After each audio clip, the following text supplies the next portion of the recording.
Let's get rid of that. That does not need to be there.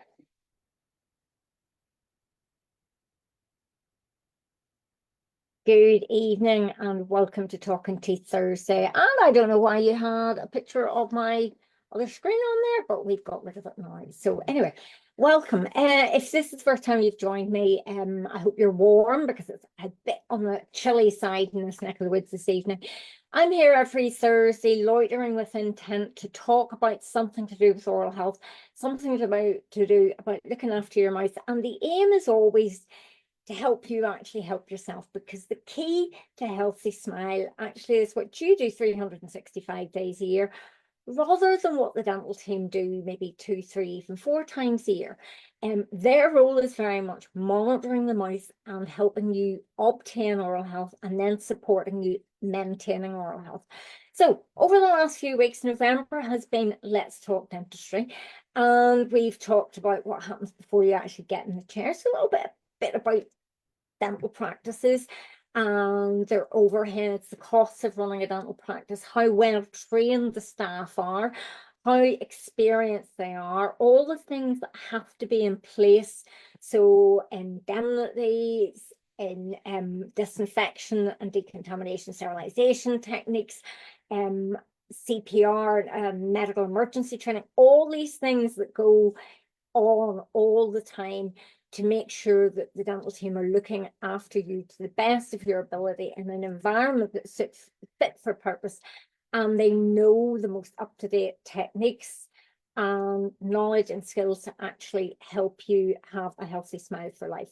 So that was sort of like our first week. We started and what started. Last week we talked a little bit about what happens when you have your rear end parked in a chair.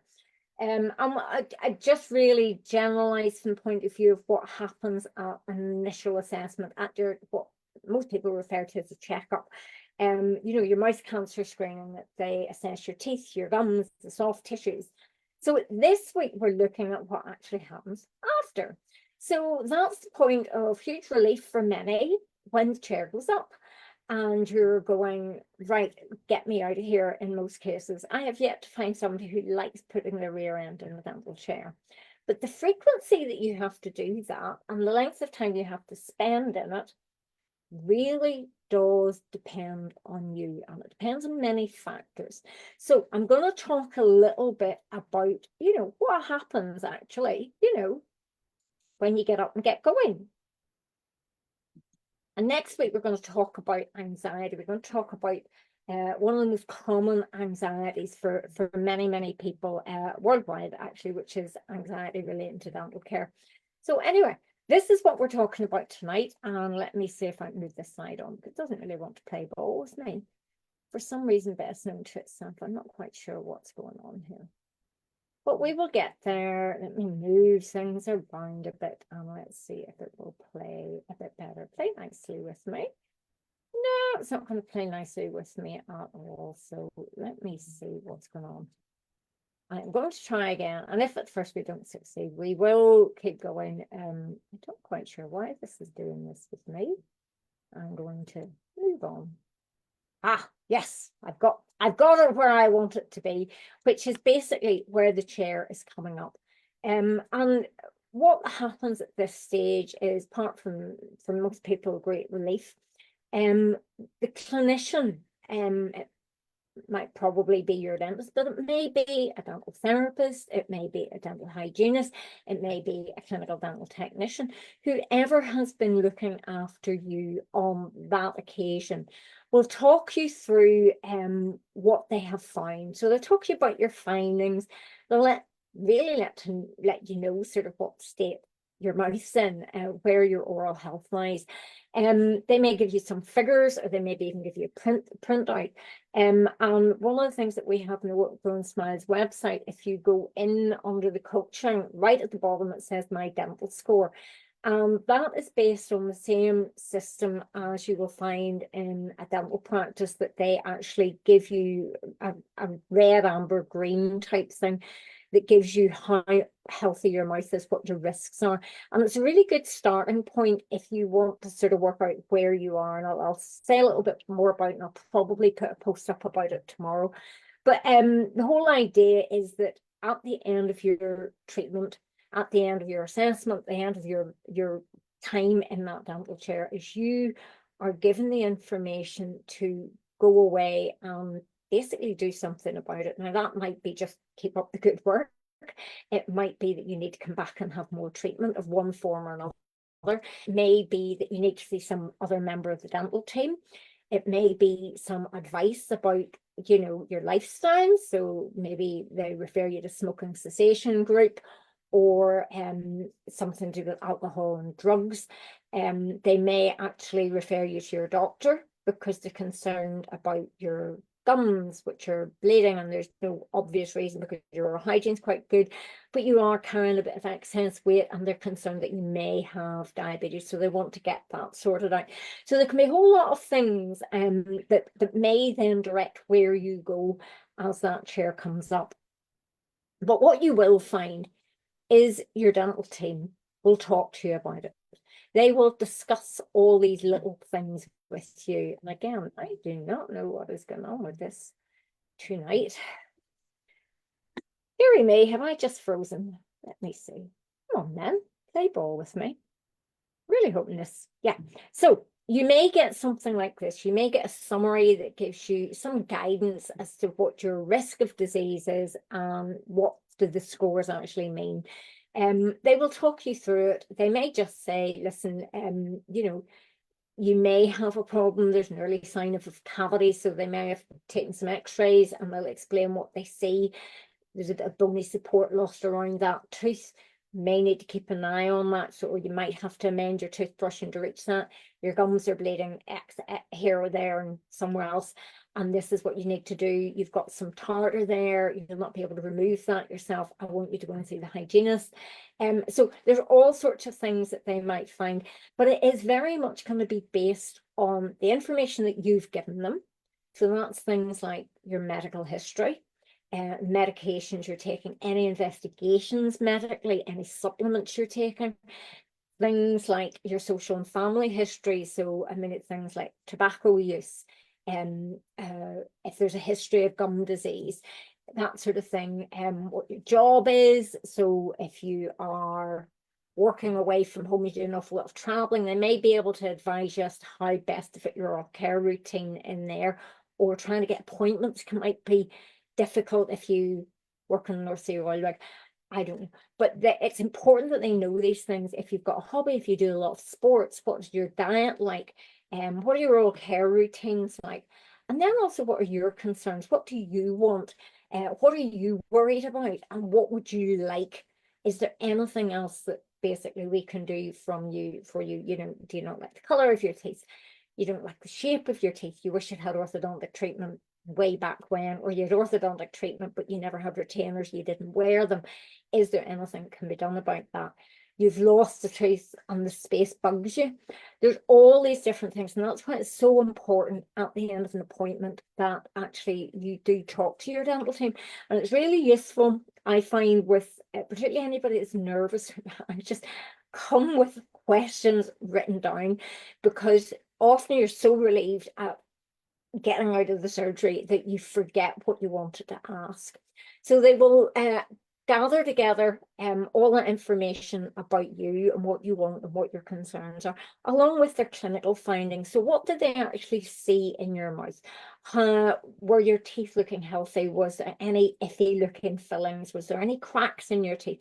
Was there any sign that your muscles, that you were very shiny molar fillings, that, you know, looks as if you're grinding your teeth? Is there a bridge that's actually now not as good a fit as it used to be?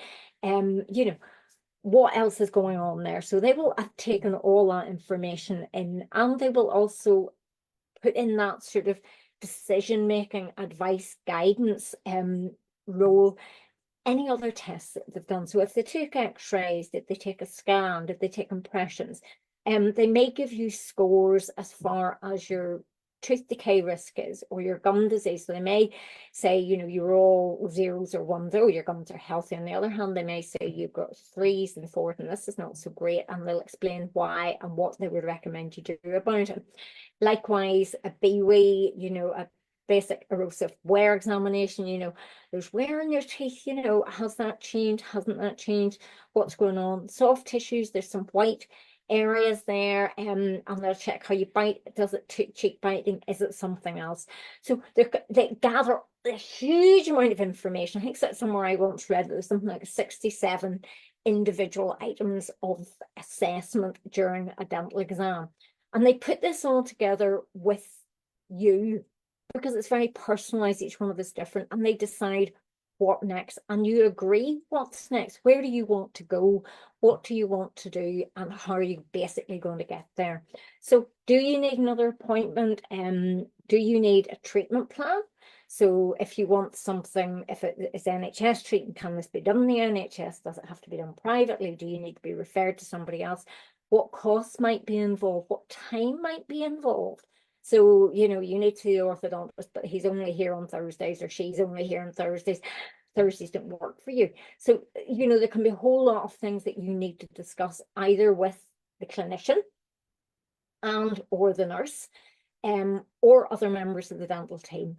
So that's the point when you will probably go out of the surgery. Usually the clinician will accompany you to reception, and they will say, right, well, I want to see, you know, Joe Blogs in 3 months or 6 months, or we need a series of appointments, you know, every week for the next whatever, or they need an appointment with a hygienist or whatever.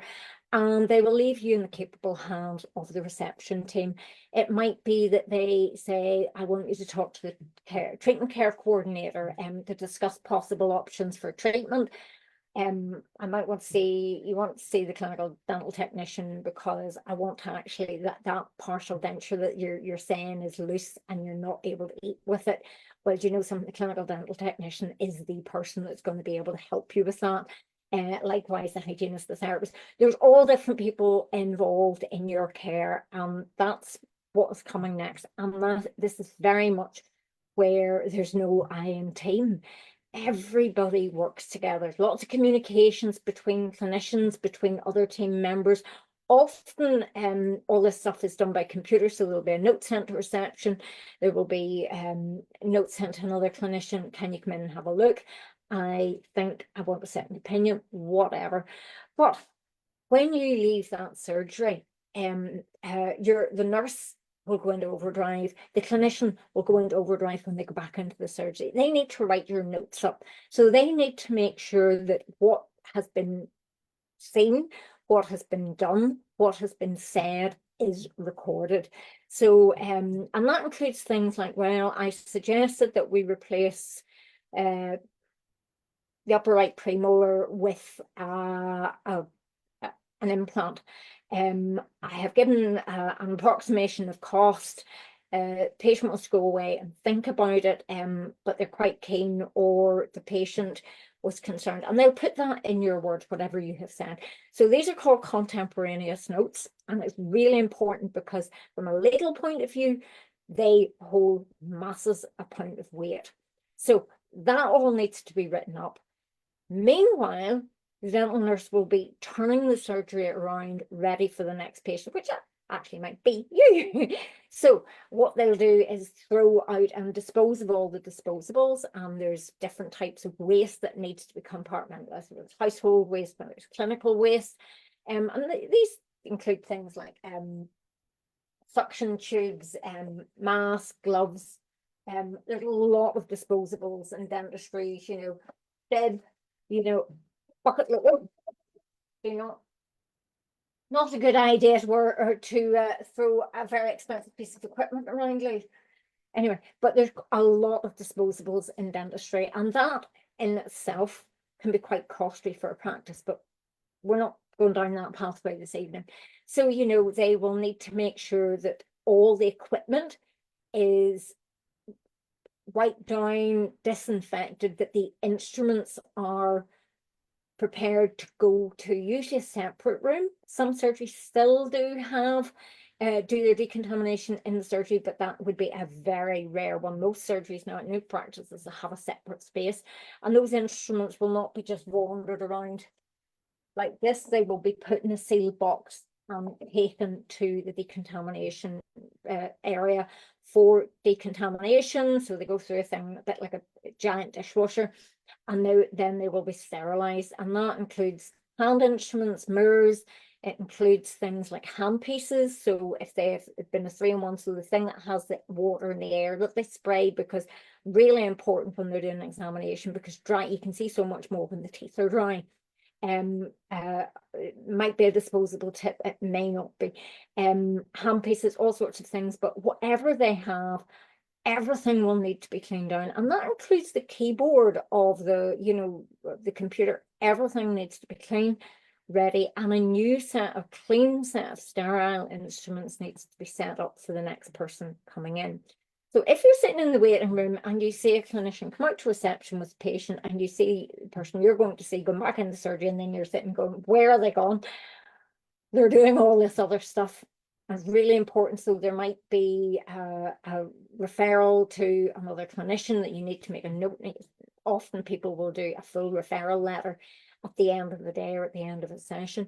But things like just even creating a post-it to a reminder to say, Joe Bloggs needs a referral for X, just to remember to do that at the end of the day. It may be they need to sit down and work out a treatment plan and price it. So that might be done by the clinician, it might be done by a treatment care coordinator, the practice manner. There's so many people involved in making sure that the mechanics of a dental practice run smoothly. And that's why it's so important to remember there is no IN team, and you are a large part of that team, because your oral health is not just the dental team's responsibility, it's also your responsibility. So I say there's lots of things going on. Everything has to be processed and prepared for the next patient coming into the surgery, and that next person might be coming for a root canal treatment, so they'll need different types of instruments. Yeah, whole lot of things going on there. But when you go out and you're left at reception, you might have some forms to complete. So if you are entitled to free dental treatment, you might have some paperwork to do. You might be scheduling just your a series of appointment to come back, and you need a filling, so it'll be X amount of time, and that will not be until whenever. It might be a series of appointments. It might be updating your contact details. So a lot of practices now will look for email addresses as well as phone numbers. And that's really important, because then you can actually let the practice know what way you want your reminders. And if everything is hunky-dory, which is the best way to get up out of a dental chair, to be honest, if everything is hunky-dory, what you do want to do is try and pencil in and schedule your next oral health review. Okay, so your next checkup, terrible term, oral health review, so that you actually know when that's going to be. And your clinician, your dental team will say, well, actually, do you know something? Your risk of tooth decay has increased because you've got these medications, that your mouth is really dry. And I want to see you in 4 months, or there's an area there on that x-ray that I want to review. I want to see you in 6 months. Or do you know something? You're doing absolutely well, let's see you next year. They may even say, I don't need to see you for up to 2 years. So, depending on how well you're doing and what your risk is, that will be totally reflected in how frequently you need to be seen. It might be, do you know something? I want you to see the hygienist in 4 months, every 4 months, until I next see you in a year. And so somebody else will be monitoring along the way. And if they spot something that they think the dentist needs to be engaged with or involved with, that will be a matter of bringing you back in before that. But going out of the practice with a date to return in your hand is really, really important. And as much as anything else, it means that you have a definitive amount of time until you return. And there's no chance of you thinking, right, well, when was I there? Oh, I must ring and make an appointment. Or even worse, wait until, oh, I've got a problem. I should have been back 3 months ago. It is amazing how we forget how long it has been since you were in a dental chair. And I have seen that actually, I was due to make an appointment. Well, actually, you were due to make an appointment 2 years ago. So time marches on, life gets in the way. So pardon me, you are best by far making an appointment, to have in your paw or on your phone, wherever you record your in your diary before you actually leave the building. Then it is very much over to you. Okay. So what actually goes on then for the next however many months it is until you are seen again is very much in your hands. Okay. You may have been given some advice. You may have been recommended, well, actually, you need a larger size of interdental brush. And you may even have purchased them at reception, because often dental practices do have oral care aids on hand, and they will sell you those, which is great because you can go out with exactly what the dental team has recommended for you. And if they don't have them, get it to write it down so that you know what you're going to look for. And things like interdental brushes, not all brands sizes are equal. So what is a green TP, for instance? The green Curepox will not be the same size, neither will the green Icon will be. But if you will look at these, and they're all green interdental brushes, but they're not all actually the same size. But it's really important now what you do from here going forward. So it's very much over to you. And you need to eat well, you need to look after yourself. And know that, I mean, if you are overweight, if you're not looking after yourself, if you're not sleeping well, if you are stressed, all these things will be reflected in your mouth. Looking after your personal hygiene and your oral hygiene is key. The areas, because I keep saying, that will become inflamed first, and that inflammation can be a root into your bloodstream for bugs that don't really belong elsewhere. Grinding your teeth and clenching your teeth because you're stressed, that can increase your risk of cracking your teeth, fracturing cusps, fillings failing. So there's lots of things going on there.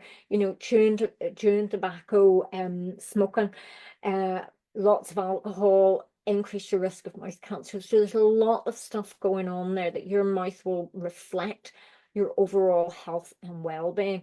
And that's why I say, eat well, look after yourself, eat a healthy diet, lots of fruit and veg, lots of antioxidant and vitamin minerals that help build a healthy body, omega-3s. We know these things are good for us.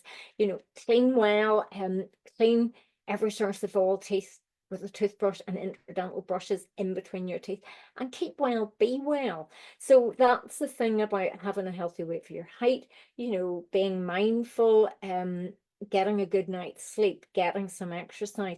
All those things will be reflected in your mouth, good, bad, or indifferent. And the purpose is always, you manage your mouth where you are now in your life. So for each one of these people, it will be different. What they need to do and their ability to do it will change. So, when you're a baby, nobody expects a baby to be able to clean their own teeth. But, you wouldn't send a 5-year-old to wash their hair on their own. But so often I know people who give their 5-year-old toothbrush and toothpaste and expect them to brush their teeth properly. So, you need to be doing what is appropriate for your age and your situation in life. So, if you are working full time, I often think about this when I'm flying, pilots and air crews, they work really weird hours, and their sleeping time, likewise do nurses for that matter, their sleep time is different to my sleep time. Getting up and cleaning will be different. So, it's what is right for you and your risk. And that is why knowing your risk of dental oral diseases are so important, because if you know what your risk is, you can then adjust the effort and what you need to do to balance that risk out, so that that risk does not turn itself into disease. And that's what's so important. So you need to ask yourself a minute, can you do what your dental team want you to do? Do you have the capability? So in other words, can you actually buy interdental brushes as frequently as you need to? Can you actually carry an electric toothbrush when you're traveling?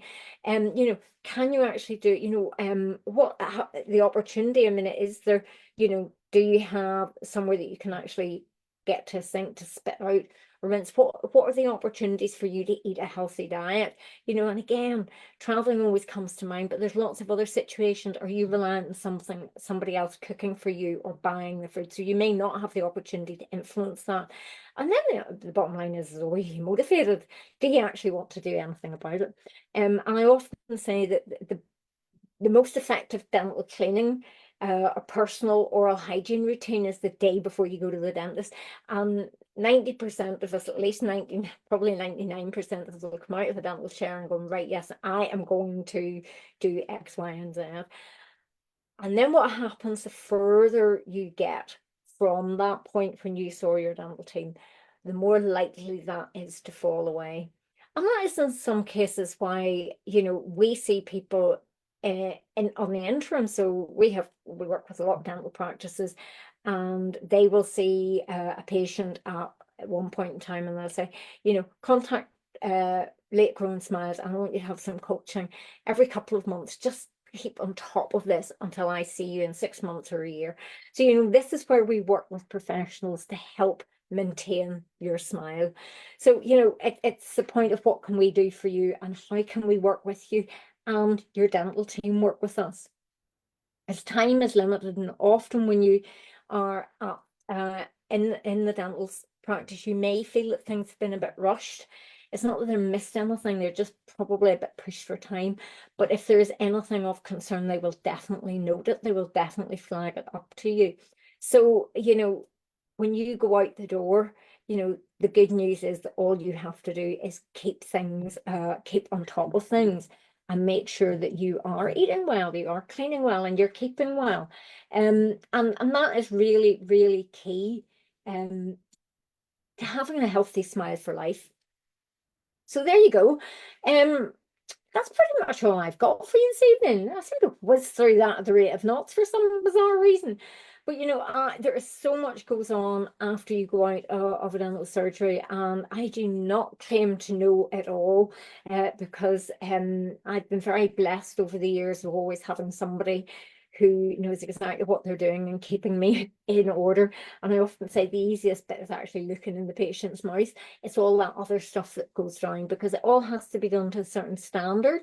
It all has to be done to a level of the CQC, you know, Care Quality Commission, the RQIA, whichever the regulatory body is, that, you know, the clinicians need to be maintaining their continual professional development, again, to a certain standard. There's all these other things that go into actually looking after your mouth. And I always think if you knew all that, you know, would you do a bit more on a daily basis? I often say that if I had realized how much effort there goes into teaching, I might have worked a bit harder when I was at school. I didn't know that until I got married. But, you know, it's one of those things. Do you understand a little bit more about what goes on behind the scenes, what is involved in providing dentistry, providing dental care for you and your family? Because sometimes understanding those things, that gives us a bit of motivation, a bit of momentum to make sure that we are doing our part, that we're not the person that's not the team player, because dentistry is very much a team sport, and it is really important that you are a pivotal part of that team. So there you go. Until next week. Yes, I am here. I'm not away anywhere. Same time, same place. Look after yourself, look after each other, and don't forget before you go to bed tonight, brush your teeth, fluoride toothpaste, every surface, all teeth, gum line, spit the toothpaste out, don't rinse out afterwards. Until next week. See you. Thanks for joining me. Bye.